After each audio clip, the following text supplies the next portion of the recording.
আসসালামু আলাইকুম বন্ধুরা, কেমন আছেন সবাই? আশা করি সবাই অনেক ভালো আছেন।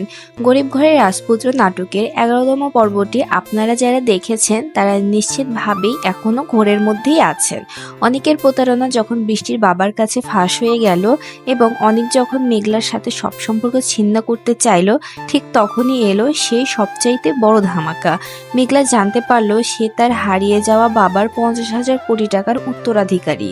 আজকের ভিডিওতে আমরা জানবো ১২তম পর্বে মেঘলার এই আকাশছোঁয়া সাফল্যের পর অনিকের কি দশা হবে এবং মেঘলা কিভাবে তার অপমানের প্রতিশোধ নেবে। পরবর্তী পর্বে আমরা দেখতে পাবো মেঘলার এক অভাবনীয় পরিবর্তন। যে মেঘলা এক সময় অনেকের জন্য মানুষের দাঁড়ে দাঁড়ে ঘুরেছে, ফুটপাতে দোকান দিয়ে সংসার চালিয়েছে, সেই মেঘলা এখন শালিমার গ্রুপ অফ কোম্পানিজের মালিক হিসেবে ফিরবে। দামি গাড়ি, ব্যক্তিগত বডিগার্ড আর আভিজাত্যে ঘেরা মেঘলার সেই এন্ট্রি দেখে অনিক এবং বৃষ্টির পরিবারের চোখ কপালে উঠবে। অন্যদিকে অনিকের ভাগ্য খুব খারাপ হতে চলেছে। বৃষ্টির বাবা অনিককে তার প্রতারণার জন্য ঘাড় ধাক্কা দিয়ে বাড়ি থেকে বের করে দেবে। অনিক আবারও সেই রাস্তার ফকির হয়ে যাবে যেখান থেকে বৃষ্টির বাবা তাকে তুলে এনেছিল। ১২তম পর্বের মূল আকর্ষণ হবে মেঘলা এবং অনিকের মুখোমুখি হওয়া।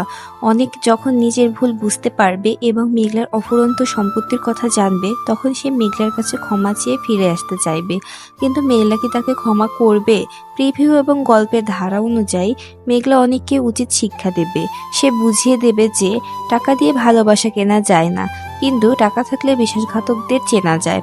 এছাড়া বৃষ্টির মা এবং ভাই যারা মেঘলার সন্তানদের মৃত্যু নিয়ে ব্যঙ্গ করেছিল, তাদেরও কঠিন জবাব দেবে মেঘলা।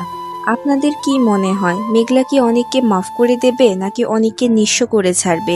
কমেন্ট করে আপনাদের মতামত জানান। ভিডিওটি ভালো লাগলে লাইক দিন এবং আমাদের চ্যানেলটি সাবস্ক্রাইব করে সাথেই থাকুন। সবাই ভালো থাকবেন, সুস্থ থাকবেন। আল্লাহ হাফেজ।